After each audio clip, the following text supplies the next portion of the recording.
오늘 아침에 주신 하나님 말씀은 신약성경 베드로전서 3장 14절부터 17절까지 말씀 되겠습니다. 제가 갖고 있는 신약성경 제 380면에 있습니다.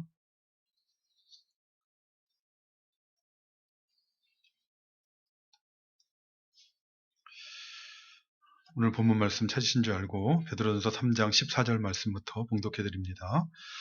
그러나 의를 위하여 고난을 받으면 복이 있는 자니 그들이 두려워하는 것을 두려워하지 말며 근심하지 말고 너희 마음에 그리스도를 주로 삼아 거룩하게 하고 너희 속에 있는 소망에 관한 이유를 묻는 자에게는 대답할 것을 항상 준비하되 온유와 두려움으로 하고 선한 양심을 가지라.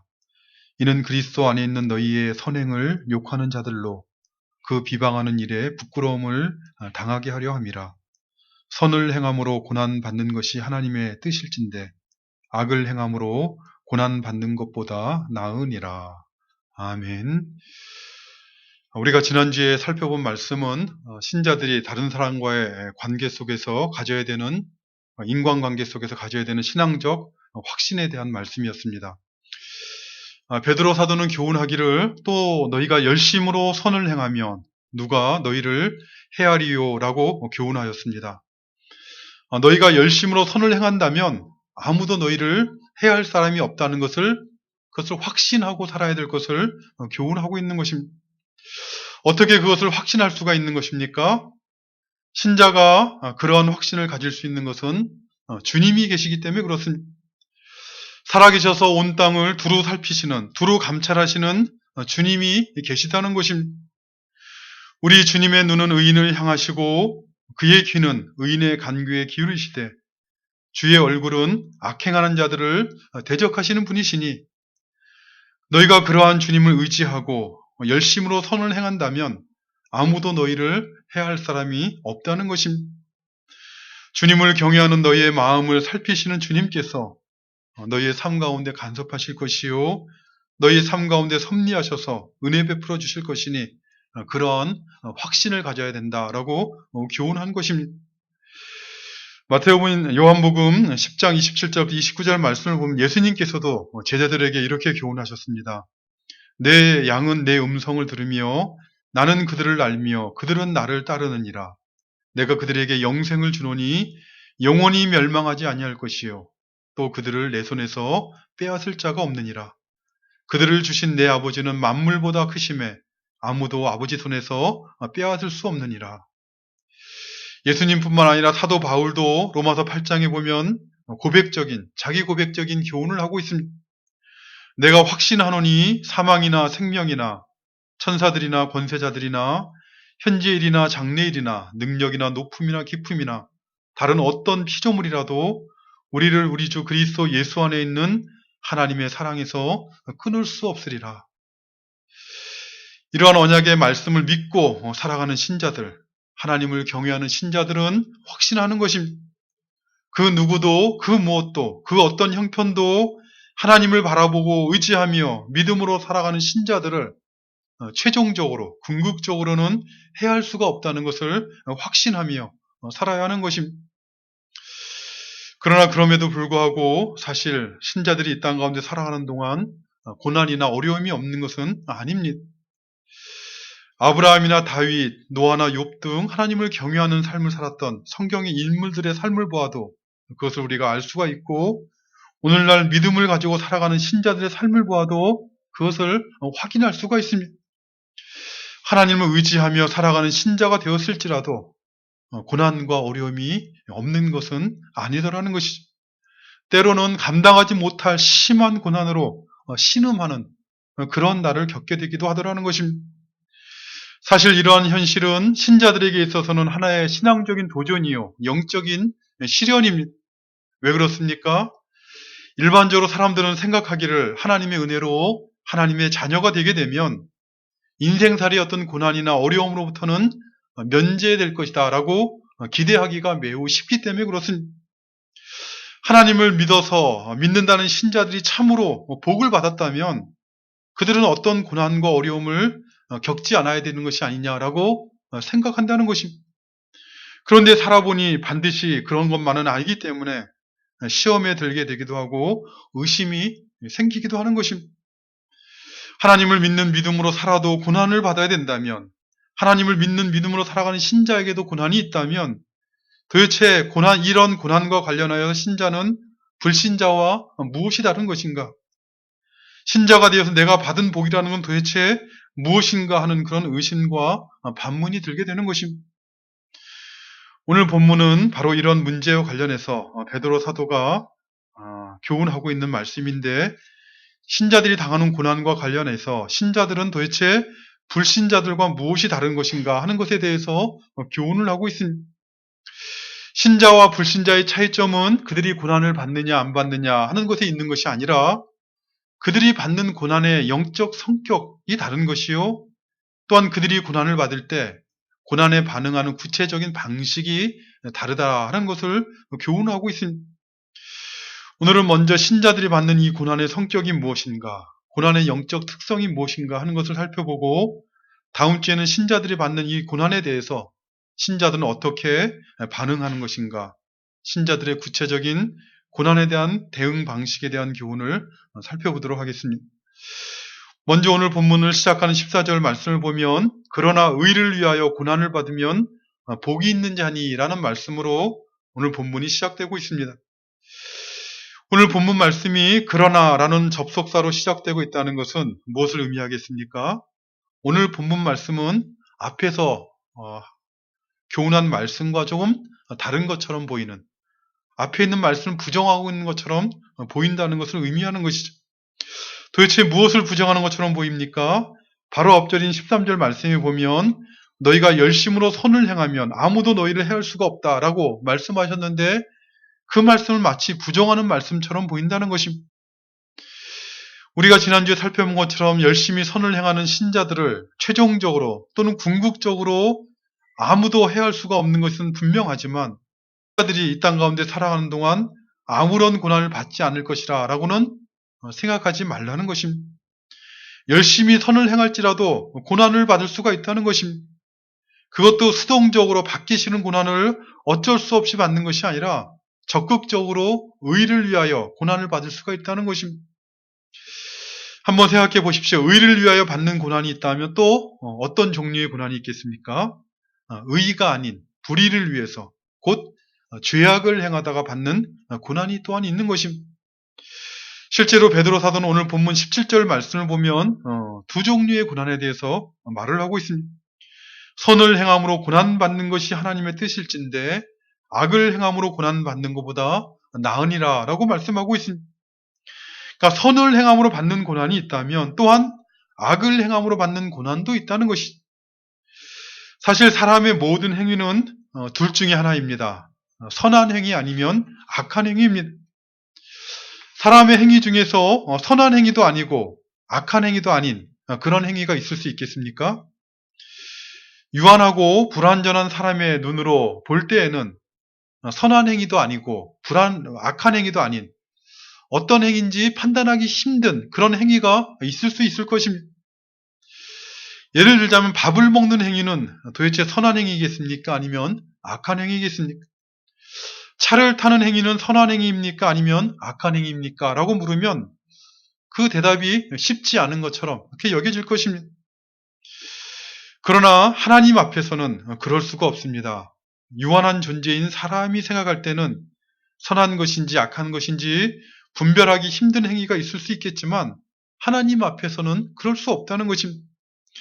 하나님의 뜻, 하나님의 말씀에 순종하는 것이 선한 행위요, 하나님의 말씀에 순종함으로 하나님을 기쁘시게 하는 것이 선한 것입니다.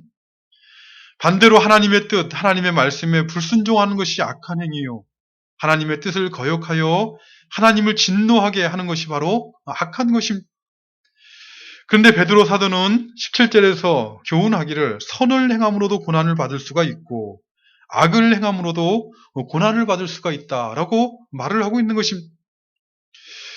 물론 절대적이지는 않지만 세상을 살다 보면 이 죄로 오염된 세상에 대한 하나님의 섭리를 살펴보게 되면 전도서에서 전도자가 탄식하고 있는 것처럼 하나님의 뜻에 순종하여 선을 행하는 의인들이 칭찬과 보상을 받는 것이 아니라 도리어 고난이나 벌을 받기도 합니다. 뿐만 아니라 반대로 자신의 이익과 욕심을 만족시키기 위해서 악을 행하는 사람들이 그 자신의 뜻을 성취했다고 해서 자기의 생각대로 행복과 만족을 얻는 것이 아니라 고통을, 고난을 받기도 하더라는 것입니다. 선을 행한다고 고난을 받지 않는다는 것이 보장되지 못하는 것이 이 세상의 삶이요. 또 악을 행한다고 해서 고난이 없다는 것을 보장할 수 없는 것이 이 세상의 삶이라는 것입니다. 이 세상에서의 삶이라는 것은 선을 행함으로 고난을 받게 되기도 하고 악을 행함으로도 고난을 받게 되더라는 것입니다. 특별히 나름대로 선을 행하면서 나름대로 선을 행함으로 손해보며 살아가고 있다고 생각하는 사람들은 악을 행하는 사람들에 대해서 되게 오해하며 살아가기가 쉽습니다. 어떤 오해를 하고 살아갑니까? 악을 행하여 그래서 자기 욕심을 이루고 살아가는 사람들, 자기 뜻을 성취시키기 위해서 악을 행하며 그래서 자기 뜻을 성취시키는 사람들은 항상 행복할 것이라 라고 생각하는 그런 오해입니다. 그들은 자기 뜻을 이루고 자기 만족을 이루며 살아갈 것이니 고난이 없을 것이라 생각하며 부러워하기가 매우 쉽습니다. 근데 그러한 생각은 외모만 보는 사람들의 판단입니다. 악한 행위로 자기 욕심을 이루며 자기 만족을 이루며 살아가는 악인들의 속마음이 어떤지 누가 알겠습니까? 10길 물속은 알아도 한 길 사람 속은 모른다는 말이 있지 않습니까? 외모만 보는 사람들은 알 수가 없는 것입니다. 그러면 누가 알 수 있겠습니까? 모든 은밀한 일과 사람의 마음의 중심을 살피시는 하나님만이 아시는 것이죠.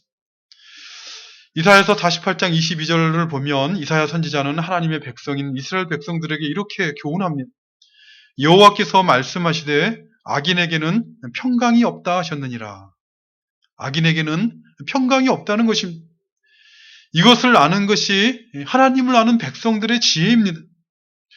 하나님과 하나님의 말씀을 거역하는 이 악인들이, 그래서 자신의 뜻과 욕심을 이루며 살아가는 악인들이 평강을 누리며 행복하게 살고 있는 것처럼 보일지 모르지만 그들에게는 평강이 없다는 것을 아는 것이 신앙적인 지혜라는 것입니다. 그러나 이사야 선지자 당시 하나님의 백성인 이스라엘 백성들은 그것을 알지 못했습니다. 그래서 그들은 겉으로 볼 때는 예루살렘 성전에 모여서 열심히 하나님을 섬기는 척 제사를 드렸지만 그러나 하나님이 보실 때 그들의 영적 실상은 우상 숭배였고 그들의 손에는 피가 가득하였습니다. 행복한 삶을 살기 위한 그들이 왜 우상 숭배를 하고 하나님의 백성이라는 그들의 손에 피가 가득하였습니까?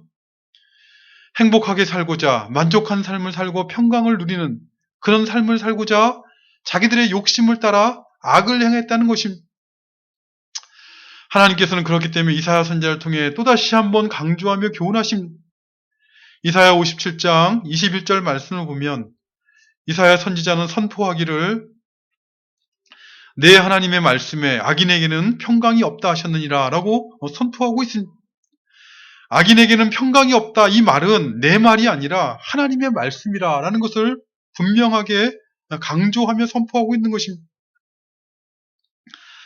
악인에게는 평강이 없다는 이 말씀이 진리라는 것은 우리도 이 땅을 살아가면서 악을 행하여 본 사람이라면 알 것입니다. 악을 행함으로 자기 욕심은 채웠을지 모르지만 그러나 그 마음에 평강이 있을 수는 없는 것입니다. 만일 사람이 악을 행하고도 평강을 누린다면 그는 사단에게 속한 자요 양심에 화인 맞은 소망이 없는 사람인 것입니다. 그러니 한번 생각해 보십시오. 세상에는 선을 행함으로 고난을 받을 수가 있을 뿐만 아니라 반대로 악을 행하여서도 자기 욕심을 만족시킨다 할지라도 하나님께서 말씀하시기를 그들에게는 평강이 없다고 말씀하셨습니다. 자기 욕심을 만족시키는 악을 행하는 그들이 평강을 누리는 것이 아니라 오히려 고통을 받고 고난을 받는다는 것입니다. 그러니 고난에 대해서 신자는 어떻게 생각하며 이 땅을 살아가는 것이 지혜입니까? 선을 행하여서도 고난을 받을 수가 있고 악을 행하더라도 우리는 악을 행하여 욕심을 만족시키면 평강이 있을 줄 알았는데 하나님께서 말씀하시기를 평강이 그들에게 있을 수가 없고 오히려 고통을 받는 것이라 라고 말씀하셨다면 어떻게 행하는 것이 지혜로운 것입니까? 베드로 사도가 교훈하고 있는 것처럼 선을 행하고 그리고 그 선을 행함으로 고난을 오면 고난을 받는 것이 그것이 지혜로운 것이요 그것이 바로 하나님의 뜻이다라고 교훈하고 있는 것입니다. 베드로 사도는 그러나 오늘 본문을 시작한 14절 말씀을 보면 이 신자들이 받는 고난에 대해서 사실은 좀 더 적극적인 교훈을 하고 있습니다. 뭐라고 말씀하고 있습니까? 의를 위하여 고난을 받으면 복이 있는 자라라고 말씀하고 있습니다. 단순히 선을 행함으로 고난을 받으라. 그것이 하나님의 뜻이다라고 그렇게 말을 하고 있는 것이 아니라 더 나아가서 의를 위하여 고난을 받는 그 사람이 복이 있는 자라라고 말씀하고 있는 것입니다. 여러분은 어떻습니까? 사실 적지 않은 사람들은 이 말씀에 동의하지 못할 것입니다. 어떻게 고난을 받는 사람이 복 있는 사람이냐라고 반문할 것입니다. 물론 여기서 베드로 사도는 모든 고난을 의미하고 있는 것이 아니라 의를 위하여 받는 고난에 대해서 말을 하고 있습니다. 여기 의를 위하여 고난을 받는다는 것은 하나님의 말씀에 순종하기 위해 고난을 받는 것이요. 하나님의 말씀에 순종하다 고난을 받는 것을 말하는 것이요. 17절 표현대로 말하면 선을 행함으로 고난을 받는 것입니다. 이러한 사람이 복이 있다는 이 말씀, 이 오늘 본문의 이 말씀은 사람들이 이해하거나 동의하기가 쉽지 않은 말씀일 것입니다. 말은 멋있는 말처럼 들리지만 실제로는 그렇지 않다라고 생각할 것입니다. 왜 그렇습니까? 복에 대한 이해가 다르기 때문에 그렇습니다. 보통 사람들은 복을 받았다 하면 어떻게 생각합니까? 다른 사람들이 부러워할 만한 좋은 것을 갖게 되든지 이루어지게 되든지 그렇게 하지는 못하더라도 최소한 고난이나 어려움 같은 것은 받지 말아야 된다라고 생각하는 것이 복에 대한 사람들의 생각입니다. 복을 받았다면 모든 것이 뜻대로 되고 다른 사람에게 떳떳이 내놓고 자랑할 만한 그 어떤 것을 갖게 되든지 그 어떤 것이 이루어져야 되는 것이지 어떻게 복을 받은 사람에게 고난이 있는 사람에게 복이 있다라고 말을 할 수 있겠냐라는 것이 그것이 세상 사람들이 갖고 있는 복에 대한 이해요. 하나님을 모르는 사람들이 갖고 있는 복에 대한 이해입니다. 더군다나 의를 위해서 하나님의 말씀에 순종하였다면 그렇다면 더 잘 돼야 되지. 어떻게 고난을 받느냐라고 말을 할 것입니다. 사실 그러한 반론들은 어느 정도 타당한 면도 있습니다. 복을 받았다면 고난을 받지 말아야 된다. 복을 받은 사람이라면 고난이 없어야 된다 생각하는 그 생각이 완전히 전부 틀린 생각은 아니라는 것이죠. 사실 복을 받게 되면 고난이 없을 뿐만 아니라 질병도 없어야 슬픔이나 눈물 이 모든 것들이 다 사라져야 될 것입니다. 그런데 성경은 무엇이라고 말씀하고 있습니까? 사람들은 그렇게 그것을 소망하지만 그러나 성경은 그러한 의미에서 복은 이 땅에서는 이루어지는 것이 아니다라고 교훈을 하고 있습니다. 신앙의 이름으로 어떤 사람이 말하기를 복을 받게 되면 고난이나 질병 이런 모든 어려움으로부터 완전히 해방될 것이다 라고 가르치는 그런 교훈이 있다면 그것은 거짓된 복음입니다. 속지 말아야 될 것입니다. 우리가 경험하는 것처럼 또한 성경의 많은 신실한 신자들이 경험했던 것처럼 신자가 되어도 눈물 흘릴 일들을 만나게 되기도 하고 때로는 질병에 걸려 고생을 하게 되기도 하고 심지어는 모든 사람들이 원치 않는 죽음을 마지막에 맞이하게 되는 것입니다. 왜 그런 일들을 경험하게 되는 것입니까? 왜 그런 원치 않는 일들을 만나야 되는 것입니까? 그것은 바로 죄로 말미암은 것입니다. 우리가 살고 있는 이 세상은 하나님께서 창조하신 그 세상이 아니라 죄가 들어와서 역사하고 있는 세상입니다. 우리는 천국에서 살고 있는 것이 아니라 죄로 오염된 세상에서 살고 있습니다. 우리 자신이 죄의 오염으로부터 완전히 해방되지 못한 그런 몸을 입고 이런 육신을 입고 살아가고 있을 뿐만 아니라 우리가 살고 있는 이 세상은 죄의 부패성과 썩어짐이 역사하고 있는 그런 세상이라는 것입니다. 죄의 문제가 완전하게 해결되어지고 죄와 상관이 없는 세상이 오게 되면, 성경에서 약속하고 있는 새 하늘과 새 땅이 오게 되면, 그 새 하늘과 새 땅에 들어가게 되면 모든 고난과 고통은 사라질 것이요, 슬픔과 근심이 없고 사망과 질병이 없는 완전한 평안과 안식을 누리며 영원한 기쁨과 영광을 누리는 그런 복을 누리게 될 것입니다. 그러나 죄로 오염된 이 땅에서는 아닙니다. 죄가 역사하고 있는 이 땅에서는 그러한 의미의 복을 누릴 수 없다는 것이, 그것이 성경이 가르치고 있는 진리인 것입니다. 그러므로 성경은 무엇이라고 우리에게 권면하고 있습니까? 이 땅 가운데 살아가는 동안 이 땅에 소망을 두지 말고, 죄로 오염된 이 땅에 소망을 두지 말고 새 하늘과 새 땅을 바라보고 그것이 임하기를 소망하라라고 교훈하고 있는 것입니다. 그렇게 성경에서 교훈하고 있음에도 불구하고 신자들조차 의를 위하여 고난을 받는 자는 복이 있는 자라는 이 말씀을 이해하지 못하고 받아들이지 못하고 신앙생활하고 있는 것은, 그것은 교회가, 신자들이 세상적인 복의 개념을 가지고 살아가고 있기 때문입니다. 하나님을 알지 못하는 사람들의 복의 개념을 가지고 신앙생활을 하고 있기 때문에 교회가 세속화되어져 가고 있고, 오늘날 우리가 경험하는 것처럼 하나님의 이름과 영광이 세상 가운데서 모욕을 당하고 있는 것입니다. 베드로 사도는 어떻게 의를 위하여 고난을 받는 자가 받으면 복이 있는 자라고 교훈하고 있는 것입니까? 의를 위하여 고난을 받는 자가 복이 있다는 말씀의 의미는 무엇이겠습니까? 예수님의 제자였던 베드로 사도가 이 말씀으로 초대교회 성도들, 이 베드로 전서를 받는 성도들을 교훈할 때 이 베드로의 마음속에는 예수님으로부터 받은 교훈의 말씀이 깊이 새겨져 있었을 것입니다. 마태복음 5장을 보면 산에 오르신 예수님께서는 심령이 가난한 자는 복이 있나니 라는 말씀으로부터 시작해서 제자들을 교훈하기 시작하셨습니다. 특별히 마태복음 5장 10절부터 12절 말씀을 보면, 의를 위하여 박해를 받은 자는 복이 있나니 천국이 그들의 것임이라. 나로 말미암아 너희를 욕하고 박해하고 거짓으로 너희를 거슬러 모든 악한 말을 할 때에는 너희에게 복이 있나니 기뻐하고 즐거워하라. 하늘에서 너희의 상이 큼이라. 너희 전에 있던 선지자들을 이같이 박해하였느니라 라고 교훈하셨습니다.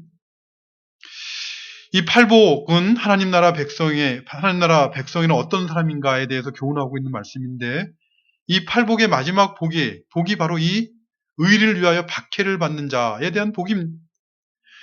이 팔복의 이 마지막 이 복이 바로 오늘 본문에서 베드로 사도가 지금 교훈하고 있는 의를 위하여 고난을 받는 자에 대한 말씀인 것입니다. 그런데 주님께서는 왜 의를 위해 박해를 받은 자가 복이 있다 하셨습니까? 왜 의를 위해 고난을 받는 자가 복이 있다는 것입니까? 그것은 바로 가장 근본적으로 생각할 때 그것은 바로 천국이 바로 그들의 것임이라 라고 말씀하셨습니다. 일반적으로 신앙생활하는 사람들은 자신이 예수님을 믿고 구원을 받았으며 천국 백성이 되었다라고 고백을 합니다.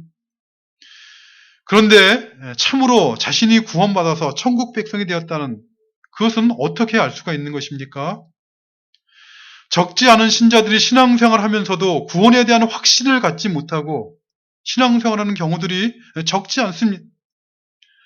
입술로는 예수님을 믿고 구원받았다라고 말을 하지만, 그러나 그 마음속 깊은 곳에서는 자신이 참으로 구원받은 천국 백성인 것인가에 대한 확신을 가지지 못하고 살아가는 경우들이 적지 않다는 것입니다. 왜요? 자신의 입술로는 그렇게 고백하지만 자기 안에 참으로 내가 예수님 믿고 구원받아 천국 백성 되었다는 그런 증거를 자기 안에서 스스로 찾지 못한 채 신앙생활을 하기 때문에 그런 것입니다. 오늘 본문에서는 예수님께서 이 팔복을 통해서 그 천국 백성이 된 그 증거가 무엇인가, 외적인 징표가 무엇인가를 교훈하고 있는 것입니다. 오늘 본문 말씀에 의하면 의를 위하여 고난을 받고 핍박을 받는다는 것, 그것이 바로 천국 백성이 되었다는 외적인 징표라는 것입니다. 사실이 그렇습니다. 의를 위하여 고난을 받는다는 것은 아무나 할 수 있는 것이 아닙니다.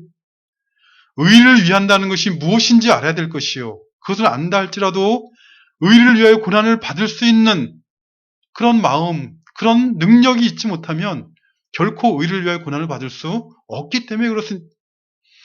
의를 위하여 고난을 받는다는 것은 오직 하나님의 은혜로 구원받은 사람만이 할 수 있는 것이요.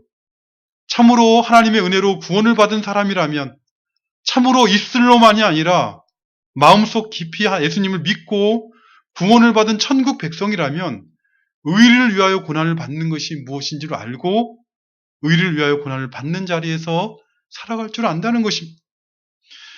그렇기 때문에 의를 위하여 고난을 받는 사람은 스스로 확인하는 것입니다. 원래 나는 고난받기를 싫어하는 사람인데, 아니 사실 나는 나를 위해서 나의 만족과 기쁨을 위해서 살고자 하는 사람이지 의를 위하여 고난을 받는다는 것을 원하지 않는 것이 원래 나라는 사람인데, 근데 이렇게 하나님의 뜻을 생각하며 의를 위해 고난을 받았다면 그 자신을 그 고난을 받는 것을 보면서 스스로 확인하는 것이죠. 참으로 내 안에 하나님의 은혜가 역사하고 있구나. 구원의 은혜가 역사하고 있다는 것을 스스로 확인하면서 자기 자신이 천국 백성임을 확인하게 되는 것입니다. 그러니 이것을 확인하며 살아가는 것보다 더 큰 복이 어디 있겠습니까? 이 세상만 바라보고 이 땅만 바라보고 살아가는 사람들에게는 이 땅의 부귀영화가 가장 큰 복이요. 이 땅에서 그저 자기 만족과 쾌락을 누리며 살아가는 것이 가장 큰 복이라고 착각하며 살아가고 있겠지만, 그러나 어느 가수의 노래 가사처럼 살다 보면 알게 될 것입니다. 인생은 풀이요, 그 영광은 풀의 꽃과 같다는 것을, 풀은 마르고 꽃은 시드는 것처럼 살같이 날아가는 인생의 영광이 얼마나 헛되고 허무하다는 것을 살다 보면 알게 될 것입니다. 살같이 날아가는 인생을 살아가는 사람에게 있어서 그가 누릴 가장 큰 복은 자신이 천국 백성이 되었다는 걸 확인하고, 이 소망 없는 세상 가운데 살아가지만 천국에 들어갈 하늘의 평강과 안식을 누릴 소망을 가지고 인생의 날들을 살아가는 것이 가장 큰 복이라는 것입니다. 근데 그것이 복인 줄 알고 그것을 알고 그것을 확신하는 것은 어떤 사람이 하게 되는 것입니까? 의를 위하여 고난을 받을 줄 아는 사람이 그것을 확신하게 되는 것입니다. 하나님의 말씀에 순종하기 위해서 하나님의 말씀에 따라가다 고난을 받는 사람이, 그 고난을 받을 줄 아는 사람만이 자기 자신이 천국 백성임을 스스로 입증하게 되는 것이니, 그러니 의를 위하여 고난을 받는 자는 복이 있는 자라고 교훈하고 있는 것입니다. 뿐만 아니라 의를 위하여 고난을 받는 자가 복된 이유는 그가 받는 고난이라는 그것이 천국의 상급을 쌓아놓는 것이기 때문이라고 말씀하셨습니다. 마태복음 5장 12절 말씀을 보면 예수님께서는 의를 위하여 박해를 받는 자들에게 말씀하시기를 기뻐하고 즐거워하라. 하늘에서 너희 상이 큼이라 라고 말씀하셨습니다. 의를 위하여 고난을 받는 사람을 세상은 알아주지 않을 것입니다. 그가 하나님의 말씀에 순종하기 위해 고난받고 있다는 것을 알아주지 않을 뿐만 아니라 때로는 그러한 사람은 어리석은 자라, 바보와 같은 자라라고 취급할 것입니다. 그러나 의를 위하여 고난을 받는 것을 알아주시는 분이 계십니다. 하늘의 하나님께서 알아주시고 그를 복되다 하시며 상을 주실 것이다 라고 말씀하고 있는 것입니다. 그러니 그는 가장 지혜로운 삶을 살고 있는 것입니다. 마태복음 6장 19절부터 20절 말씀을 보면 예수님께서는 제자들에게 이렇게 교훈하셨습니다. 너희를 위하여 보물을 땅에 쌓아두지 말라. 거기는 좀과 동록이 해하며 도둑이 구멍을 뚫고 도둑질하느니라. 오직 너희를 위하여 보물을 하늘에 쌓아두라. 거기는 좀이나 동록이 해하지 못하며 도둑이 구멍을 뚫지도 못하고 도둑질도 못하느니라. 땅에 쌓아놓는 보물들은 다 도둑이 구멍을 뚫고 도둑질하고 좀과 동록이 해함으로 다 없어질 것이니 땅에 쌓아놓지 말고 하늘에 쌓아놓으라는 것이죠. 그런데 어떻게 하는 것이 도대체 보물을 하늘에 쌓아놓는 것입니까? 성경에서 가르치고 있는 것이 바로 하늘의 보물을 쌓아놓는 지혜에 대한 말씀입니다. 근데 오늘 본문 말씀은 뭐라고 말씀하고 있는 것입니까? 의를 위하여 핍박을 받는 것이 바로 하늘의 보화를 쌓아놓는 것이다.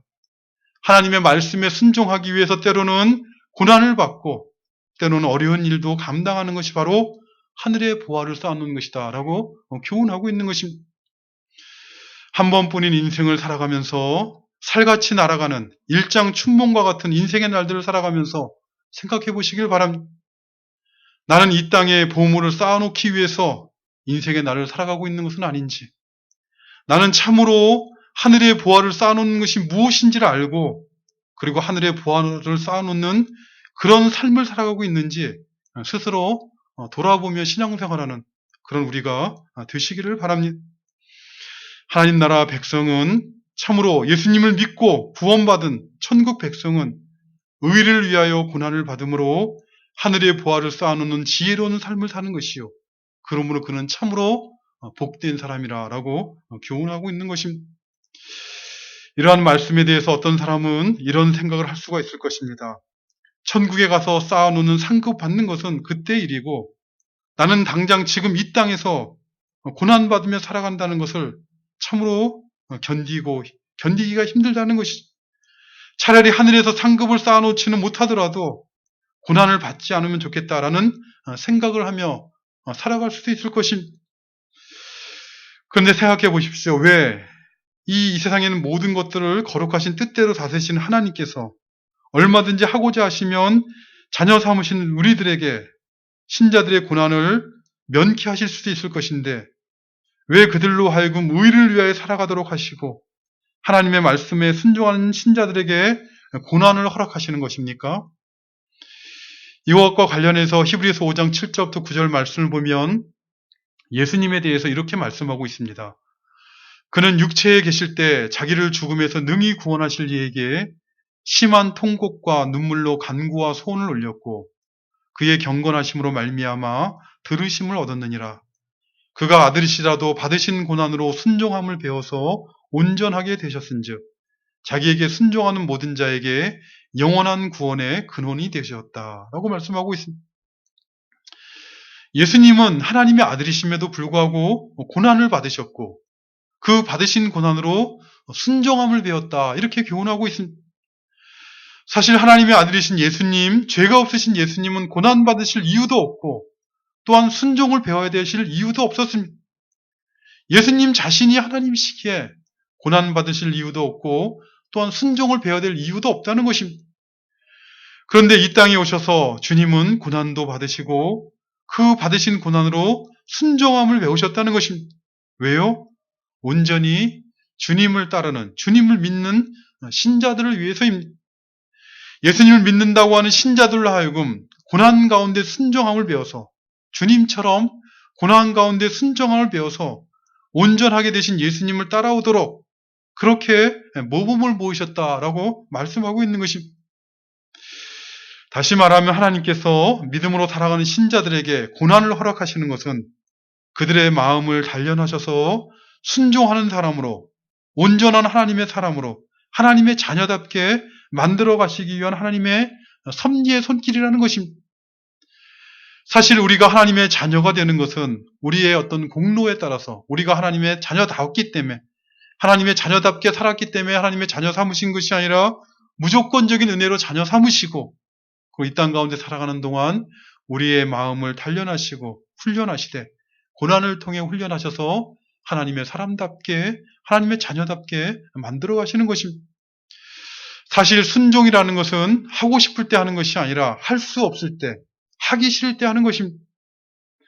자기가 하고 싶은 일을 하면서 순종한다라고 하지 않습니다. 그것은 순종이 아니라 자기가 하고 싶은 거 하는 것입니다. 순종이라는 것은 하고 싶지 않은 것, 하고 싶지 않지만 자신의 뜻을 포기하고 상대방의 뜻에 따를 때 그때 그것을 순종이라고 하는 것입니다. 하나님께서 신자들에게 고난을 허락하시는 것은 그 고난 가운데서 불순종이 아니라 순종함을 배우도록 대개 사람들은 고난을 받게 되면 하나님을 향해 원망하거나 하나님으로부터 멀어지고자 하기가 쉽지만 하나님께서는 하나님의 자녀 삼으신 신자들에게 고난 가운데 순종함을 배우도록 그래서 하나님의 사람답게 만들어 가시고자 하시는 것입니다. 욥기 23장 11절부터 12절 말씀을 보면 욥은 이렇게 고백을 하고 있습니다. 내 발이 그의 걸음을 바로 따랐으며 내가 그의 길을 지켜 치우치지 아니하였고 내가 그의 입술의 명령을 어기지 아니하고 정한 음식보다 그의 입의 말씀을 귀히 여겼도다. 여기 그는 누구겠습니까? 여호와 하나님인 것이죠. 내 발이 여호와 하나님의 걸음을 바로 따라갔으며 내가 여호와 하나님의 길을 지켜 치우치지 아니하였고 내가 여호와 하나님의 입술의 명령을 어기지 아니하고 정한 음식보다 여호와 하나님의 입의 말씀을 귀히 여겼다라고 고백을 하고 있습니다. 욥은 어떤 사람입니까? 우리가 아는 것처럼 가장 큰 고난과 시험 가운데 있었던 사람입니다. 하루아침에 그의 모든 재산을 다 잃고 10명의 자식을 하루아침에 다 잃고 자기 건강마저 잃는 그런 고난 가운데 있던 그가 고백하기를 내 발이 그의 걸음을 바로 따랐으며 내가 그의 입술의 명령을 어기지 아니하고 정한 음식보다 그의 입술의 말씀을 귀히 여겼다라고 고백하고 있는 것입니다. 이 고백 안에는 참으로 욥이라는 사람을 하나님께서 사람에게 자랑하실 정도로 하나님을 경외하는 믿음의 사람이었다는 것을 분명하게 드러내고 있는 것입니다. 욥도 고난 가운데서 순종함을 배워갔다라고 말씀하고 있는 것이죠. 그런데 하나님은 왜 신자들로 하여금 의를 위해 고난받게 하시고 순종함을 배우게 하시는 것입니까? 그것은 다른 것이 아니라 바로 순종하는 자들에게 약속하신 모든 은혜와 복을 그들이 맛보며 살아가도록 하시기 위한 것입니다. 사실 의를 위해 고난을 받고 고난 가운데 순종한다는 것은 사람이 할 수 있는 일이 아닙니다. 사람의 능력과 지혜로는 감당할 수 있는 일이 아니라는 것입니다. 오직 하나님이 도와주셔야지만 도와주실 때만 할 수 있는 것이죠. 그런데 하나님은 어떻게 도와주시는 것입니까? 고난 가운데 순종하는 자들에게 은혜를 베풀어 주시는 것입니다. 고난 가운데 순종하는 자들이 쓰러지지 아니하도록 힘이 되어 주시고 고난 가운데 순종하는 자들이 방황하지 아니하도록 그의 길을 열어주시고 그의 삶 가운데 간섭하여 주셔서 고난 가운데 순종하는 자들로 하여금 살아계신 하나님께서 베푸시는 언약적인 축복이 무엇인지 그 은혜가 무엇인지를 맛보게 하시는 것입니다. 그래서 고난 가운데 순종하는 신자들은 하나님을 체험적으로 하나님의 살아계심을 자기 인생의 날을 통해 말로나 귀로 듣는 것이 아니라 자기의 삶을 통해 분명하고 확실하게 알아가는 것입니다. 그러니 의를 위하여 고난을 받는 자들은 복이 있다라고 말씀하고 있는 것입니다. 오늘날 신앙생활하는 사람들 중에는 적지 않은 사람들이 세상적인 복의 개념을 가지고 신앙생활을 하고 있습니다. 하나님을 모르는 사람들과 별로 다르지 않은 복의 개념을 가지고 신앙생활을 하고 있기 때문에 교회가 쇠석화되고 있는 것입니다. 의를 위하여 고난을 받으면 복이 있는 자라는 이 말씀을 이해하지 못하고 이 말씀을 아멘으로 받지 않는다면 교회는 소망이 없는 것이요. 그의 신앙생활은 헛된 신앙생활을 하고 있는 것입니다. 주님으로부터 내가 살았다 하는 이름은 가졌으나 죽은 자로라 라고 책망을 받은 사대 교회 성도들과 별로 다르지 않은 그런 모습으로 살아가고 있는 것입니다. 우리에게 믿음을 주시고 우리를 천국 백성 삼으신 하나님께서는 우리로 하여금 의를 위해 고난받는다는 것이 무엇인지 알게 하시고 의를 위해 고난받는 것을 통해 우리를 하나님의 자녀답게 만들어 가실 뿐만 아니라 하나님께서 베푸시는 은혜와 사랑이 무엇인지를 맛보는 천국에 대한 소망이 있는 복된 삶을 살아가도록 우리 인생길 가운데 은혜 베풀어 주신 것입니다. 이런 하나님의 거룩하신 뜻과 섭리가 이 땅 가운데 살아가는 고난 가운데 살아가는 우리 인생길 가운데 있다는 것을 깊이 깨닫고 주님의 말씀에 순종함으로 고난 받는다는 것이 복되다는 것을 깊이 알아가는 그런 우리가 되시기를 바랍니다. 하나님께서 주신 언약적인 축복이 무엇인지를 맛보며 감사함으로 즐거움으로 믿음의 비밀을 가지고 하나님을 섬기는 우리 모두가 되시기를 간절히 바라는 것입니다. 아버지 하나님 감사합니다. 오늘도 저희들을 주님 전전으로 불러주시고 또 진리의 말씀을 듣게 하시고 하나님 앞에 또 믿음으로 살아갈 수 있도록 도우시는 줄을 믿고 감사와 찬송과 영광을 올리옵나이다. 우리의 연약함과 우리의 허물을 아시는 주님께서 부르신 그 부르심의 뜻대로 하나님을 기쁘시게 하는 삶을 살아갈 수 있도록 날마다 저희 심령을 주의 말씀과 성령으로 교훈하시고 또 붙잡아 주시고 저희 발걸음 인도하여 주심으로 하나님의 거룩하신 뜻이, 하나님의 섭리가 고난 가운데 살아가는 우리 인생길 가운데 있다는 것을 깊이 깨닫고 언약적인 축복을 맛보는 자리까지 나아가는 저희들 되어줄 수 있도록 도와주시옵소서.